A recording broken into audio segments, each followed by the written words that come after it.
ఓం నమో భగవతే వాసుదేవాయ నమః. అందరికీ నమస్కారం అండి. ఈరోజు వీడియోలో 2026 సంవత్సరంలో తొలి ఏకాదశి ఏ రోజున వచ్చింది, పూజ ఏ సమయంలో చేసుకోవాలి, తొలి ఏకాదశి యొక్క విశిష్టత ఏంటి, ఉపవాసం ఏ రోజున ఉండాలి, ఉపవాస విరమణ సమయం ఏంటి, ఇంకా ఈ రోజున ప్రత్యేకంగా సమర్పించవలసిన నైవేద్యం ఏంటి అనే అన్ని విషయాలు కూడా ఈ వీడియోలో తెలియజేస్తాండి. సాధారణంగా ఒక సంవత్సరంలో మనకి 24 ఏకాదశులు అయితే వస్తాయి. వీటిలో ఆషాఢ శుద్ధ ఏకాదశి నాడు వచ్చే ఏకాదశిని తొలి ఏకాదశిగా పిలుస్తామండి. హిందువుల మొదటి పండుగే ఈ తొలి ఏకాదశి.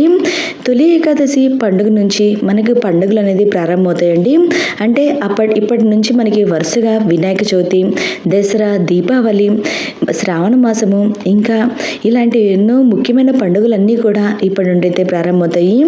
దీన్ని మనం శయన ఏకాదశి లేదా హలివాసన లేదా పేలాల పండుగ అని కూడా పిలుస్తామండి. ఎందుకంటే శ్రీ మహావిష్ణువు క్షీరసాగరంలో శేషతల్పంపై సుమారుగా 4 నెలల పాటు శయనిస్తాడు. అనంతరం అక్టోబర్ లేదా నవంబర్ నెలలో వచ్చే కార్తీక శుద్ధ ఏకాదశిని అంటే ప్రబోధిని ఏకాదశి రోజున శ్రీ మహావిష్ణువు తిరిగి మేల్కొంటాడండి. ఎంతో మహిమాన్వితమైన ఈ తొలి ఏకాదశి అండి. ఈ రోజున మనం ఈ వ్రతాన్ని కనుక ఆచరిస్తే అశ్వమేధ యాగం చేసినంత ఫలితము, ఇంకా 60,000 సంవత్సరాల తపస్సు చేసినంత పుణ్య ఫలితం అయితే లభిస్తుంది. అయితే ఈ తొలి ఏకాదశి వ్రత మహత్యాన్ని మన పురాణాల్లో కూడా వివరించారండి. మహాసాధ్వి సతీ సక్కుబాయి ఈ ఏకాదశి వ్రతాన్ని ఆచరించి మోక్ష సిద్ధి పొందిందని చెప్తారండి. ఎంతటి విశేషమైందండి ఈ తొలి ఏకాదశి పండుగ. అయితే ఈ తొలి ఏకాదశి ఎప్పుడు వచ్చిందో నేను ఇప్పుడే తెలియజేస్తాను. ఏకాదశి తిథి ప్రారంభం వచ్చి 2026 సంవత్సరం జూలై 24వ తేదీ అనగా శుక్రవారం రోజున ఉదయం 9:56 ప్రారంభమయ్యి 2026 సంవత్సరం జూలై 25వ తేదీ అనగా శనివారం రోజున ఉదయం 11:41 వరకు ఏకాదశి తిథి అయితే ఉంటుందండి. ఉదయం తిథి ఆధారంగా మనం తొలి ఏకాదశి పండుగ నిర్వహించుకోవాల్సిన సమయం రోజు వచ్చి 2026 సంవత్సరం జూలై 25వ తేదీ శనివారము. ఇంకా ఈరోజు శనివారము ఏకాదశి రావడం చాలా విశేషమైందండి. ఎవరైనా సరే సప్త శనివారాల వ్రతం ప్రారంభించాలనుకునే వాళ్ళు ఈ రోజున ప్రారంభిస్తే చాలా మంచిది. ఈరోజు నక్షత్రం వచ్చి అనురాధ నక్షత్రము.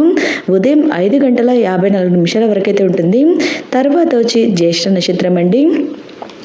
ఈరోజు పూజ నిర్వహించుకోవాల్సిన శుభ సమయం వచ్చి కుదిరితే బ్రహ్మముహూర్తంలో అయితే పూజ చేసుకోండి. ఒకవేళ బ్రహ్మముహూర్తంలో మాకు వీలు కావట్లేదు అనుకునే వాళ్ళు ఉదయం 7:21 నుండి 7:46 లోపు అయితే పూజ నిర్వహించుకోవచ్చు. ఆ సమయం కూడా కుదరకపోతే ఉదయం 9:55 నుండి 11:30 లోపు అయితే మనం పూజా కార్యక్రమాలు నిర్వహించుకోవచ్చండి. ఇంకా ఈరోజు ఉపవాసం ఉండే వాళ్ళు ఉపవాస విరమణ సమయం వచ్చి పారాయణ సమయం వచ్చి 2026 సంవత్సరం జూలై 26వ తేదీ అనగా ఆదివారం రోజున 6:04 నుండి 8:38 లోపు అయితే మనం ఉపవాస విరమణ అయితే చేయొచ్చు.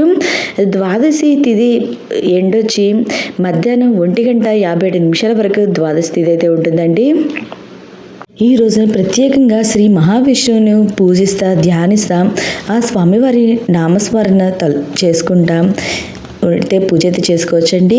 ఈరోజు స్వామివారికి ప్రత్యేకంగా సమర్పించాల్సిన నైవేద్యం వచ్చి పేలాల పిండి అండి. ఈ తొలి ఏకాదశి రోజున ప్రతి ఒక్కరూ కూడా పేలాల పిండిని నైవేద్యంగా అయితే సమర్పిస్తారు. ఓకే అండి, ఈ తొలి ఏకాదశి ఎప్పుడు వచ్చిందో ఈ వీడియోలో తెలియజేస్తాను. పూజ ఎలా చేసుకోవాలో అవన్నీ మనం నెక్స్ట్ వీడియోలో తర్వాత వీడియోలో తెలుసుకుందామండి. మీకు ఈ వీడియో నచ్చినట్లయితే లైక్ చేయండి, మీ ఫ్రెండ్స్ అండ్ ఫ్యామిలీ మెంబర్కి షేర్ చేయండి. Thank you for watching.